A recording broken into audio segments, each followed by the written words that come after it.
How do you balance work, your relationship with your family and your wife, and your Christian relationship with God? Yeah. How do you balance the three? I think this is the hardest thing to do, if I'm honest. Especially I'm not great at multitasking. I'm only good at that, but I'm very driven off. If I have this in my mind, I almost put the blinkers on to everything else. So it's a constant challenge. And it's a challenge where at times you will get it right, at times you will get it wrong. Sometimes I spend too much time in one area and not enough time in another area, but it's a constant pivot. And I think this year was the first year where I usually set yearly goals, and I only ever think about business goals or, just progressing goals. It's for some reason all I ever think about. But I came up with a life goals, and in there was like family life, spiritual life, financial and business life, and then personal life, like, whether I want to develop my body, whether I want to develop me personally, professionally, or whatever. And I think having quadrants of understanding that each quadrant has its own little goals that you're trying to achieve, I think really, really helped. So, for example, one of my Christian goals was I wanted to read the New Testament. So I incorporated that into, and I don't agree with the philosophy of we'll do our 9 to 5, we'll work 9 to 5, we'll stop work at 5 o'clock, we'll have dinner with our family, and then we'll go to church or something like that, right? Like a typical sort of day. Or like that's a Friday night, for example. I'm more of the philosophy of incorporating things into your overall life. For example, you know how you were saying earlier, like there's no more 9 to 5. Yeah. I don't mind that. I don't mind spending a morning, maybe like this afternoon, I went on a bike ride with my wife. I will happily sometimes do that in my work day and then work at night.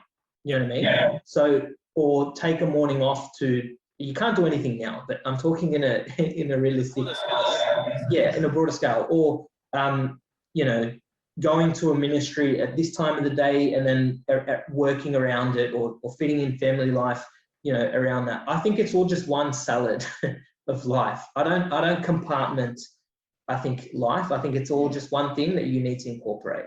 And there's times my business is more important, honestly. There's times my business is more important because there's a key project I'm working on and I need to deliver. It has to be done.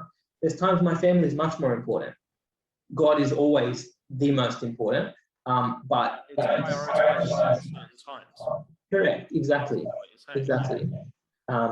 Sundays, for example, I refuse to work on Sundays. Why? Because I believe God worked 6 and rested on the 7th. So I won't do any work. I will never, in my hope, I stick to this, but I won't do work on Sundays. Why? Because I believe that's God's day.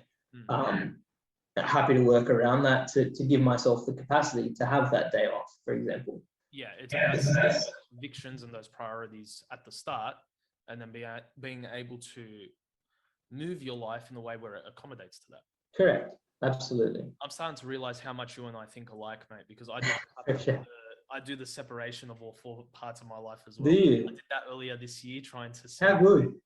Right. I'm just seeing what goals I wanted to hit in each part of that life zone. Yeah. There was one thing I said that this year I wanted to see my family more. Hasn't happened because of COVID, but so I put in a lot more effort in making sure I visited my parents. I called them more, I texted them more. I wanted to get my body in a proper shape after 2 years of it not being in shape. So of what, Ray? What? Mate. Finally being able to, one of the goals is going to sound very funny, but it was 12 months of no hospital. I didn't want to see a hospital for 12 months. Only you would have that goal, mate. Mate, we're 3 weeks away. So listen. Maybe don't drive for the next, maybe just sit put for the next 3 months and there you go. I wish that would help me out, but mate, walking up the stairs, I broke my leg. I went to the hospital. You know what I'm saying? This is outrageous. This is outrageous.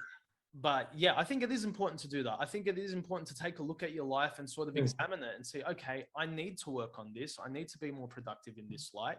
I haven't been seeing these people enough. I haven't been spending enough time with God, and tweaking. It's exactly what we said at the start of the show. It was have your long-term goal, but find the tweaks you need to make. And I think Completely that's agree. I think that's so important. Yeah. Not just for business, but for you as a person to Yeah. to know. I think it takes you get to a point where you need to understand you are not perfect. There's no part of you that is perfect. So you need to start looking at yourself and say, okay, this is my weak spot. Let's start tweaking. 100%. And it's progression over perfection. Like, Mm, if we were perfect, we would be Christ. We wouldn't need a Christ who died for us. that's right. And it's once you accept, by the way, that you're not perfect, it's so much easier to progress because you know it's an endless quest of just being better, just every day, just being better, just being a better Christian every single day, just getting closer to God, that little step every single day, just getting better at your job, 1% on each day, reading a little bit more every single day, 100%. Like, that's what I believe, anything is about, just getting a little bit better every day, and heading towards the end line.